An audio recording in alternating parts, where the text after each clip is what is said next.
2024 সালের জুলাই এবং অগাস্ট ছাত্র জনতার বীরত্ব গাথায় উদ্ভাসিত।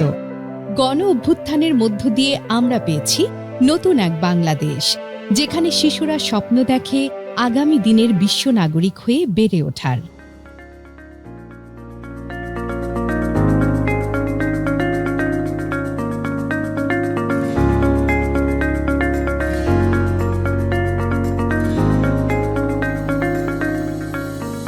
ছোট ছোট পা এগিয়ে যায় স্বপ্নের গন্তব্যে। ভবিষ্যতের কাণ্ডারীদের যাত্রা শুরু হয় এভাবেই, এক একটি শিশুর হাত ধরে নতুন এই বাংলাদেশ 21 শতকের চ্যালেঞ্জ মোকাবেলা করবে। স্কুল মানে নিরাপদ, আনন্দভরা এক ঘর, যেখানে সকল শিশু মেলে ধরে স্বপ্নের ডানা। ছেলে কি মেয়ে, সমাজের সকলের জন্য শিক্ষার সমান অধিকার এখানে। শিশুদের মনে গেঁথে যায় একতা, শৃঙ্খলা, দায়িত্ববোধ ও দেশপ্রেম। তাদের জন্য শিক্ষার মানোন্নয়নের লক্ষ্যে নেওয়া হয়েছে নানামুখী পদক্ষেপ। শিখন অগ্রগতিতে প্রাক প্রাথমিক থেকে পঞ্চম শ্রেণীর সময়টি খুবই গুরুত্বপূর্ণ। প্রাক প্রাথমিক শিশুরা শেখে ছন্দে, খেলায়, গল্পে, আর দ্বিতীয় শ্রেণী অতিক্রমের আগেই তাকে রপ্ত করতে হয় পড়ার দক্ষতা। পাঠ দক্ষতা তৈরিতে ও পাঠাভ্যাস গঠনে সহযোগিতা করছে বিভিন্ন আন্তর্জাতিক সংস্থা। সহযোগিতায় আর সমান সুযোগে শিশুরা নানান সীমাবদ্ধতা অতিক্রম করে। অন্তর্ভুক্তিমূলক, সামাজিক, আবেগিক দিকসহ বিষয়ভিত্তিক প্রশিক্ষণে শিক্ষকরা আরও দক্ষ হন। বিদ্যালয় এক শিফটে পরিচালনার জন্য অবকাঠামোর ব্যাপক উন্নয়ন করা হয়েছে। পরিমিত পরিসরে শেখার নতুন এক মাত্রা শুরু হয় প্রযুক্তির হাত ধরে। মাল্টিমিডিয়া শ্রেণীকক্ষ বিষয়ে শিক্ষক প্রশিক্ষণ নিশ্চিত করা হয়েছে। প্রতিষ্ঠিত হয়েছে আধুনিক লিডারশিপ প্রশিক্ষণ কেন্দ্র।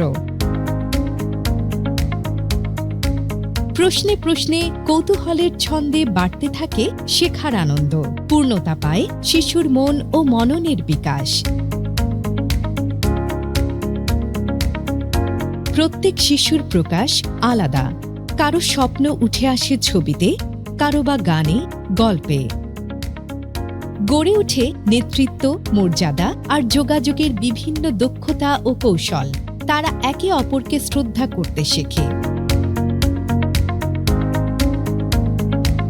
হাতের নাগালে থাকা সম্পূরক পাঠ তার সামনে খুলে দেয় জ্ঞানের জানালা ও আয়না।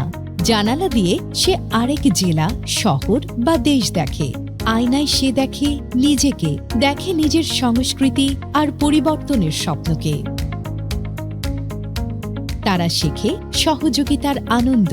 নিজের অজান্তেই প্রতিষ্ঠা হয় একসাথে মিলে এক হয়ে কথা বলার শক্তি। শিশুর শারীরিক ও মানসিক স্বাস্থ্য নিশ্চিতে এবং বহুমুখী প্রতিভা বিকাশেও উদ্যোগ চলমান আছে। বিতর্ক প্রতিযোগিতাও চালু করা হয়েছে। শিশুর আত্মপ্রকাশের অনন্য এক পাথেয় হল তার সংস্কৃতির চর্চা। সুনাগরিক হিসেবে গড়ে তোলার জন্য সকল প্রাথমিক বিদ্যালয়ে রয়েছে কাব স্কাউটিং। অভিভাবক, শিক্ষক, সমাজ সবার অংশগ্রহণে সুষ্ঠু বিদ্যালয় ব্যবস্থাপনা তৈরি করে শিখন পরিবেশ। মানসম্মত শিক্ষার পথে শিক্ষার্থীদের ঝরে পড়া রোধে সবাই একজোটে কাজ করে। মাঠ পর্যায়ের শিক্ষা প্রশাসন দক্ষ নেতৃত্ব দিচ্ছেন। চলছে অংশগ্রহণমূলক তদারকি। সবুজের জন্য ভালোবাসা মানে আগামীকে নিরাপদ করার চেষ্টা। গাছ আমাদের ভবিষ্যৎ প্রজন্মের জন্য একটি উপহার। মনের ক্ষুধা জাগিয়ে তুলতে বাড়ন্ত শিশুর সুষম খাদ্য জরুরি বিষয়। শিশুর স্কুলে আসা আনন্দময় ও নিয়মিত হয়, তাই চালু করা হচ্ছে স্কুল ফিডিং কার্যক্রম। পাঠ্যপুস্তক পরিমার্জন করা হয়েছে। বিদ্যালয়ে পরীক্ষা পদ্ধতি পুনরায় চালু করা হয়েছে এবং বৃত্তি পরীক্ষা পুনরায় চালু করার প্রক্রিয়া চলছে। উন্নত পাঠদানের জন্য আছে বিজ্ঞান ভিত্তিক পাঠ পরিকল্পনা, শিক্ষক সহায়িকা ও বিভিন্ন প্রশিক্ষণ ম্যানুয়াল। পরিচ্ছন্ন জীবনের শুরু ছোট হাতে, ছোট কাজে। শিশুদের আঁকা ছবিগুলো শুধু তাদের স্বপ্নই নয়, টেকসই উন্নয়নের পথে দেশের জন্য এক নতুন দৃষ্টিভঙ্গিও। দেশের ভবিষ্যৎ যে শিশুরা, তাদের শারীরিক ও মানসিক উভয় দিকেই স্বাস্থ্য পরিচর্যা জরুরি। স্কুল শেষে এক একটি দিন যেন মুখে মুখে ছড়ানো এক একটি গল্প। তাদের স্বপ্নের গল্প সবার মন ছুঁয়ে যায়। সরকার ও অংশীজনের পরিশ্রম আনে সন্তুষ্টি। আগামীর বিশ্ব নাগরিকদের ভিত্তি গড়ে তোলে দেশের সকল প্রাথমিক বিদ্যালয়।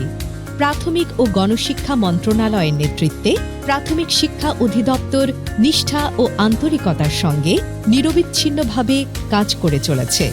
মানসম্মত শিক্ষার জন্য আপনার সন্তানকে সরকারি প্রাথমিক বিদ্যালয়ে ভর্তি করান। আমাদের এই শিশুরাই বদলে দেবে বাংলাদেশ। তাদের হাতেই বিশ্বমঞ্চে উড়বে লাল সবুজের পতাকা।